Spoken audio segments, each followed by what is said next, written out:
Alhamdulillah, wassalatu wassalam ala nabiyyina Muhammad sallallahu alayhi wa sallam.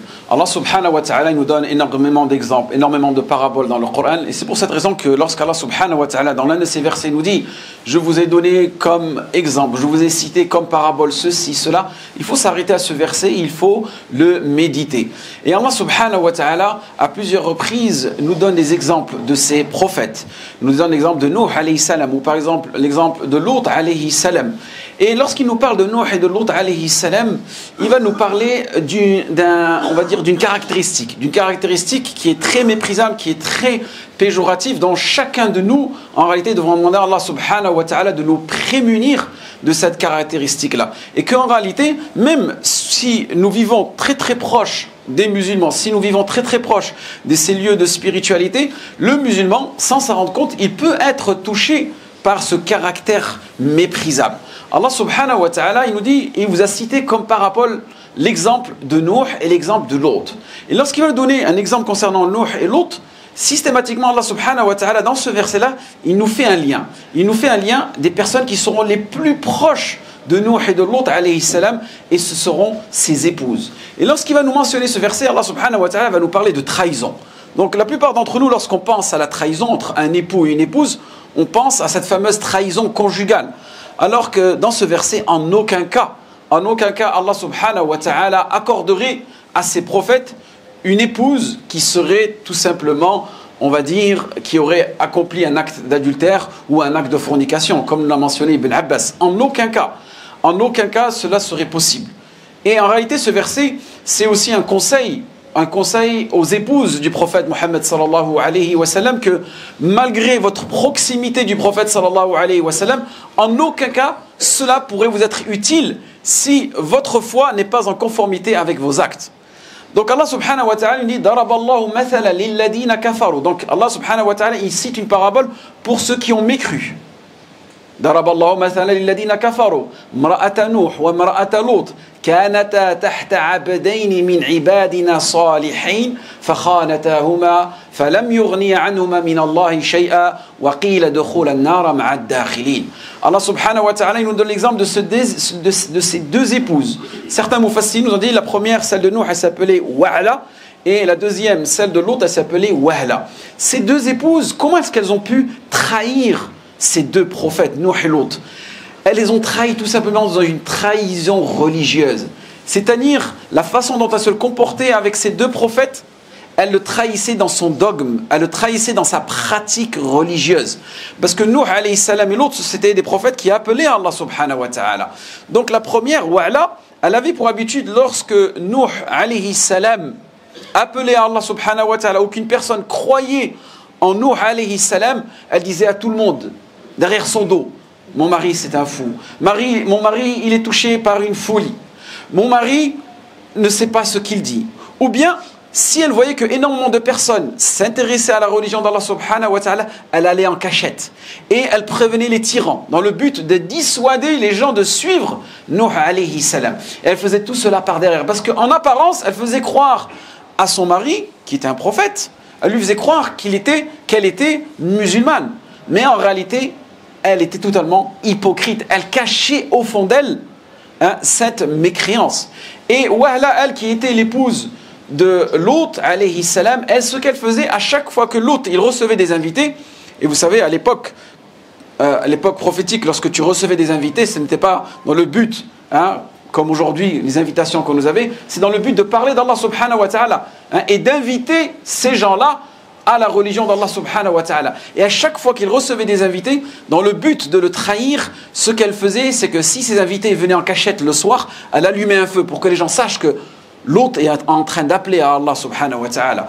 Et si ces invités venaient en journée, elle faisait exprès de mettre en évidence une fumée pour que les gens sachent que son mari est en train d'appeler à Allah subhanahu wa ta'ala. Donc vous voyez cette trahison religieuse, le fait de trahir le dîn, le fait de trahir les commandements d'Allah subhanahu wa ta'ala, le fait de trahir les devoirs d'Allah subhanahu wa ta'ala, ben vous savez cette trahison, certains d'entre nous en sont en plein dedans mais sans s'en rendre compte.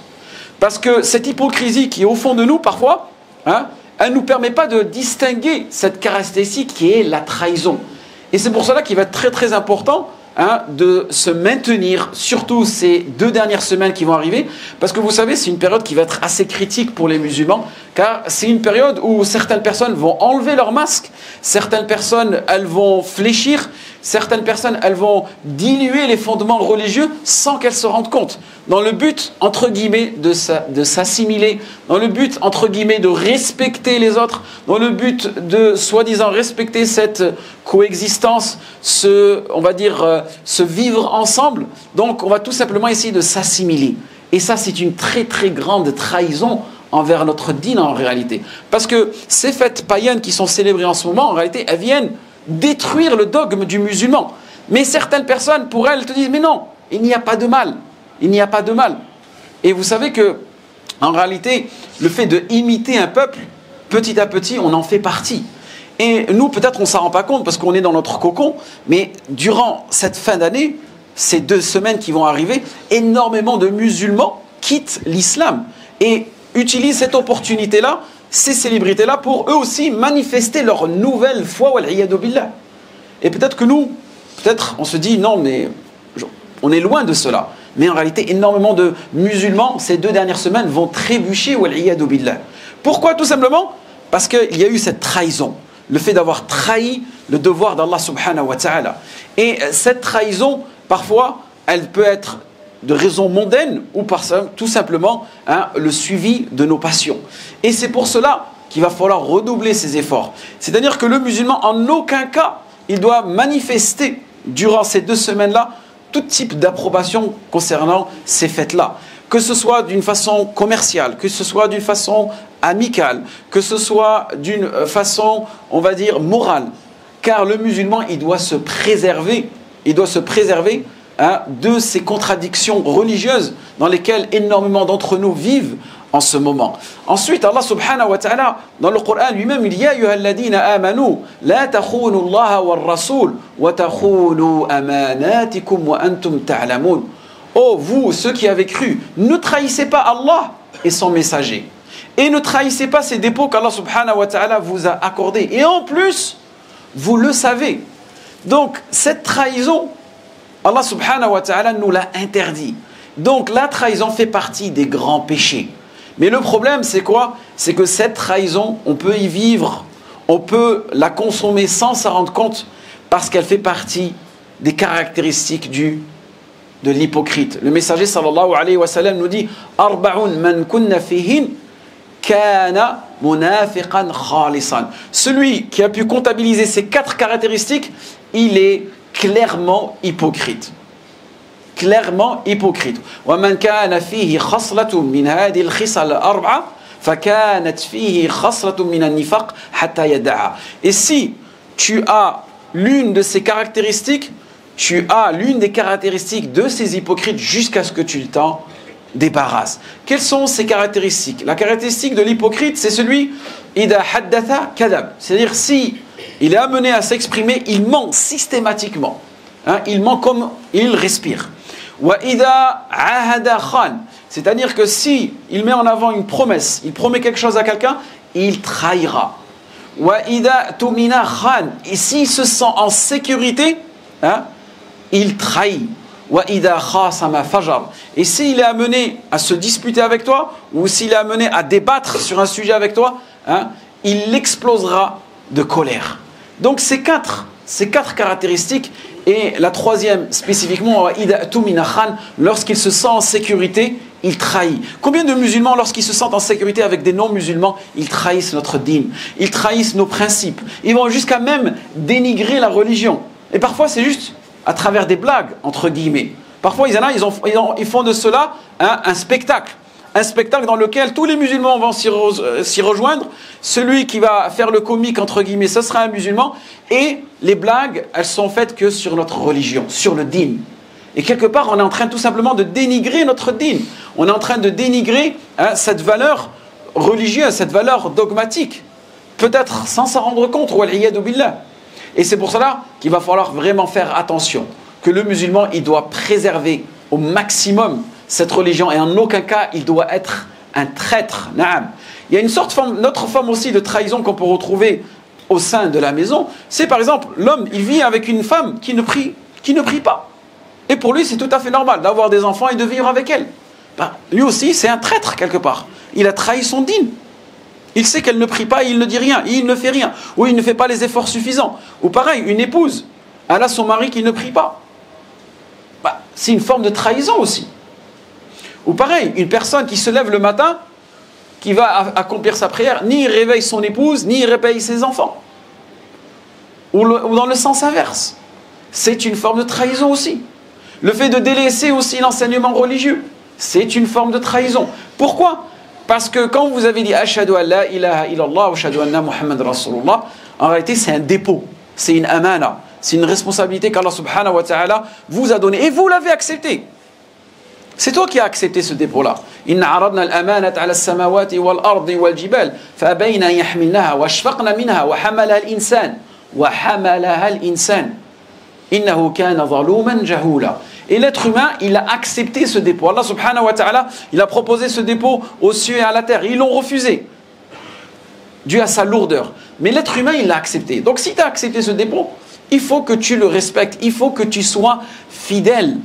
Et aujourd'hui, Allah ibarik fik, le fait de participer à ces fêtes, que ce soit Noël, que ce soit Saint-Sylvestre, de façon directe, de façon indirecte, pour le musulman, c'est une forme de trahison. Pourquoi ? Parce qu'il trahit son dîn. Allah subhanahu wa ta'ala, il a envoyé les messagers. Il a envoyé Muhammad sallallahu alayhi wa sallam. Il a envoyé Isa, Moussa alayhi salam, pour qu'ils n'adorent qu'un seul Dieu de façon exclusive. Et nous, à travers ces fêtes-là, elles appellent tout simplement à l'adoration d'autres qu'Allah subhanahu wa ta'ala. Et toi, tu y participes indirectement. Que ce soit même en envoyant des messages, quand même en célébrant cela. Ou bien juste une personne, elle te le dit, tu dis, vous aussi. Parce que tout simplement, tu as honte. Tu as honte de ton dîn. Mais en réalité, respecter les autres, ça ne veut pas dire... c'est pas parce qu'en réalité, je n'accepte pas ta croyance que, quelque part, tu ne me respectes pas. Non, en aucun cas. Et ça, c'est juste un sophisme.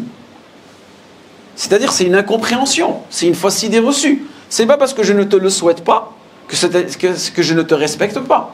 En vérité, le respect ne doit pas intégrer la croyance de l'un de l'autre. On peut avoir chacun une croyance différente tout en se respectant. Mais pourquoi nous, on a toujours ce complexe d'infériorité? On se sent en réalité dénigré ou pointé du doigt si on n'imite pas tel et tel peuple. Et c'est là où il est le problème. C'est que le musulman est toujours en train d'essayer d'imiter les autres. Mais pourquoi pas les autres ne t'imiteraient pas, par exemple? Si vous vivez dans un pays musulman, au moment de l'Eid, est-ce qu'il y a des grandes communautés qui sont non musulmanes, qui vivent dans des pays musulmans? Ces communautés-là, en aucun cas, elles vous souhaiteront joyeux Eid. En aucun cas, elles viendront se rallier à votre cause. Et pourquoi nous, on se rallie à cette cause-là? Et le pire, vous savez quoi? C'est qu'aujourd'hui même, des musulmans commerçants profitent de ces 2 semaines-là.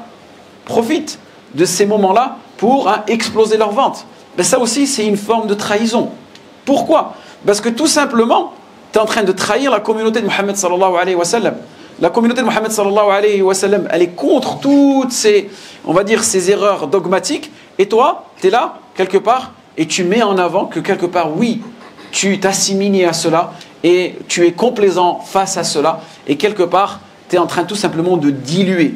Tu es en train de diluer la communauté de Muhammad sallallahu alayhi wa sallam, car n'oubliez pas, surtout dans une société dans laquelle qui n'est pas musulmane, nous sommes tous quelque part des ambassadeurs, nous sommes tous des représentants sans s'en rendre compte de notre dîn. Et les gens aujourd'hui nous regardent seulement nos comportements, regardent seulement ce que nous véhiculons pour pouvoir juger de notre dîn. Donc on doit rester ferme, surtout durant ces moments-là, et ne faire aucune concession. Naam. Rester ferme et n'accepter aucune concession, car, croyez-moi, cela peut avoir des conséquences très très lourdes sur notre dîn, sans qu'on s'en rende compte, et surtout sur les fidèles, car certaines personnes, malheureusement, elles font énormément de mimétisme. Elles te disent, si mon voisin, il a un sapin, si mon voisin, lui aussi, il achète des chocolats, si mon voisin, lui, il fait ceci, il fait cela, ben moi aussi, il n'y aurait pas de mal. Et en plus, si ton voisin, il a plus ou moins une apparence religieuse, eh ben, tu peux tomber dans le panneau très facilement. Et peut-être certaines personnes te disent, mais non, c'est rien en réalité. C'est quoi? C'est juste des chocolats, c'est juste ceci, c'est juste cela. Il n'y a rien de mal. C'est ce que toi, tu penses. En réalité, c'est ce que tu vois qu'il n'y a rien de mal. Mais nous, le musulman, on doit toujours relier tous ces actes-là à une croyance, à une aqida, et que cela vient quelque part ébranler la foi du musulman. C'est pour cela qu'il est très très important très important hein, de s'éloigner de toutes ces choses-là et demander aussi à Allah subhanahu wa ta'ala que nous ne fassions pas partie des traites. Allahumma inni a'udhu bika min al-khiyana. Le messager sallallahu alayhi wa sallam, il recherchait toujours le refuge auprès d'Allah subhanahu wa ta'ala contre la trahison. Parce que quand je vous ai dit, cette khisla, cette caractéristique, elle peut être en nous sans que nous nous rendions compte. On demande à Allah subhanahu wa ta'ala qui nous facilite le chemin vers lui. Allahumma a'izz al-islam wal muslimin. Allahumma a'izz al-islam wal muslimin. Allahumma dhill ash-shirka wal mushrikin. Allahumma dhill ash-shirka wal mushrikin. ربنا إننا ظلمنا أنفسنا وإن لم تغفر لنا وترحمنا لنكونن من الخاسرين ربنا إننا ظلمنا أنفسنا وإن لم تغفر لنا لنكونن من الخاسرين اللهم انصر إخواننا في فلسطين وفي لبنان وفي السودان اللهم انصر إخواننا في كل مكان اللهم أعز الإسلام والمسلمين اللهم أعز الإسلام والمسلمين اللهم ذل الشرك والمشركين et Inch'Allah la semaine prochaine comme il a mentionné le frère, Inch'Allah, il y aura une collecte pour nos frères et sœurs qui sont dans le besoin des pays du Moyen-Orient, le Liban, la Palestine, Bilad al-Sham. Subhanaka bihamdika astaghfirullah wa atubu ilayk wa ashhadu an la ilaha illa Allah wa ashhadu anna Muhammadan rasulullah. Qumu li salatikum.